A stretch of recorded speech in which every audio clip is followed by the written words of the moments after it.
Hello from the Antifa hell on earth war zone that is Portland, Oregon. There's a really important update from Donald Trump. I mean, this is my shocked face, but there is reporting out now that Donald Trump seems to be backing off of his military plan here in Portland, Oregon. He said, "Am I watching things on television that are different from what's happening?" Right, Trump initially said that he was going to send troops to our city to protect U.S. immigration and customs enforcement facilities that he claimed were under attack. Just reminding you, there is one ICE office in Portland, Oregon on Macadam Avenue, and there was nothing happening there yesterday. There were like 5 people standing around with signs, and then later there was a peaceful prayer vigil where folks silently came by, prayed, and left flowers. Right, so we had this late press conference here in Oregon with our senators and my Congresswoman Maxine Dexter and the mayor saying like, hey, Trump says he's sending agents here. We don't know what kind, but definitely he's going to escalate. That was viewed by many as a retaliatory move after the city of Portland issued the ICE facility with multiple citations for violating their building permit. I covered that whole story. You can find it on my long form social media platform. So then the next morning, Trump barfed up this Truth Social post that was, really scary. I had friends and relatives around the country texting me like, holy shit, are you okay? Trump called Portland war ravaged. Okay. It's that same incendiary, dramatic, hyperbolic rhetoric that just absolutely falls flat, especially because there was a coordinated effort from Portlanders on social media yesterday to post photos and videos of what's happening in our city. It was a beautiful, sunny day. As I said, Portlanders sitting out drinking their IPAs, walking their dogs in Forest Park, right? Like smoking a bowl and going and picking tomatoes in your garden and then maybe chatting with your neighbor over the fence. Or like enjoying the Saturday market or going to play pickleball. It's just life as normal in Portland.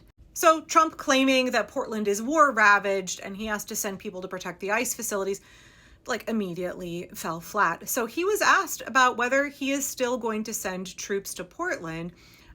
He is kind of changing his tune. He said that the administration will now make a decision pretty soon. Well, we're certainly looking at it, Trump said. You can't have that. You don't want that. They're attacking our ICE facility and they're attacking other federal buildings. No, they're not. There is no attack on any building. There is a small sustained protest at the ICE facility of some young kids who are, standing up with signs, shouting into a megaphone. They have bubbles and they're reading protest poetry. There's no attack anywhere. And what other federal buildings are you talking about, Trump? So in this phone interview that happened this morning, Trump referenced a weekend conversation with our governor, Tina Kotek, who's been relatively MIA, in which he alluded to being told by Kotek that the reality in Portland is different from what's being portrayed to him. I spoke to the governor. She was very nice, but I said, well, wait a minute. Am I watching things on television that are different than what's happening? My people tell me different. They are literally attacking and there are fires all over the place. It looks terrible. Right. Trump doesn't want to take responsibility himself. He says it's his people who might be lying to him about what it's like here.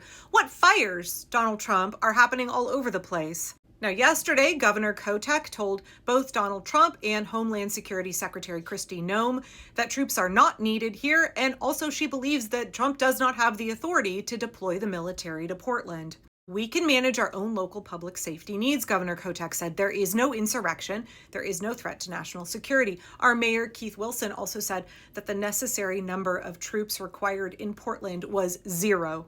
I really appreciated his phrasing here. This is an American city. We do not need any intervention. This is not a military target. Trump, of course, used his typical inflammatory, incendiary language that's absolutely patently false. They are attacking our ICE and federal buildings all the time, Trump said.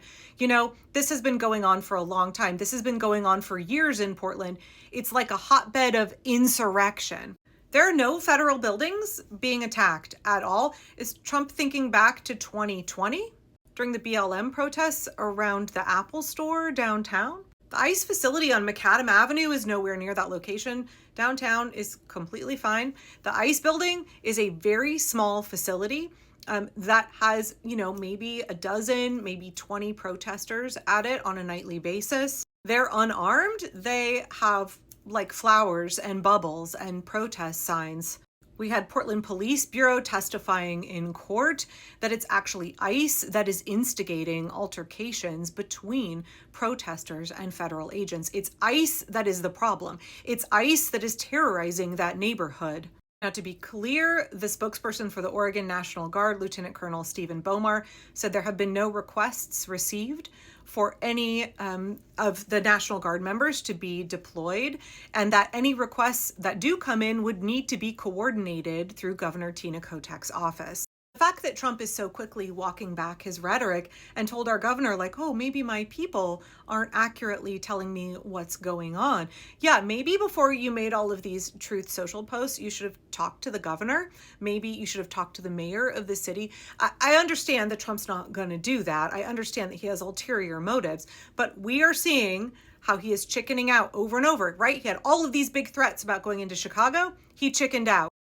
Everything he tried to do in LA and DC, he withdrew those troops. He chickened out because the people in those cities, just like Portlanders, are not taking the bait. There's no insurrection happening anywhere in this country. The only threat to the American people is the Trump regime. But now we're seeing Trump saying, we'll make a decision about this in a few days. And maybe what my people told me is not accurate. Yeah, good. Good. I look forward to the chicken out. I look forward to Trump tacoing once again. Get the fuck out of our city. You're not wanted here. You're not needed here. Troops are not needed or required in any city in the United States. There is no war that needs to be waged against the American people. As our mayor said, we are not a military target. Let's not forget, a majority of Americans are opposed to Donald Trump putting troops in our cities. We all understand this is a blatant intimidation technique. It is disrespecting our service members. In DC, they were spreading mulch and picking up trash because there was nothing for them to do. They were being used as political pawns. And it's costing the taxpayer hundreds of millions of dollars. Again, I appreciate everybody who's worried about us here in Portland. I think it means a tremendous amount that we are all in solidarity with each other, that cities around this country recognize that we have a common adversary, that we are under attack, that we are being targeted by the regime, and that we need to stand strong together. Earlier today, I saw the mayor of Seattle extend support to the people of Portland. More of that, more solidarity between cities and states. We have to understand it is the American people versus Donald Trump. There's no red versus blue. It is the American people versus a would-be autocrat who is clearly having cognitive decline, who's clearly being misinformed, being manipulated by his advisors. We all stand strong. We all need to hold the line. We're not giving these fuckers any ammunition to use against us. We're not giving them anything they can use to claim that there is an insurrection, a rebellion, and try to revoke more of our rights. Portland, Oregon is real chill, y'all. We're all baked as fuck. So yeah, it's real chill here. There's nothing going on other than Americans trying to live their lives, take care of their families, and figure out how it is we can all come together and defend ourselves against blatant authoritarian attacks from the Trump regime. It was really easy for everybody to freak out when we heard the news yesterday, but less than a day later, Trump is already backpedaling his incendiary rhetoric. He's already being like, well, we actually haven't made a decision yet, and maybe it's not as bad as I was originally told. We keep holding the line, and Taco will chicken out. As I said in a video the other day, what matters most right now is not actually Trump's actions, it is how we react to what he's attempting to do. We must hold the line. The threats, the bullying, the intimidation are ramping up because the regime is desperate. They are cracking, they are crumbling. This is the moment where we all have to be calm, cool, collected, and hold the line and take care of each other. I got some more updates from Portland coming in just a little bit, but let me get this posted first.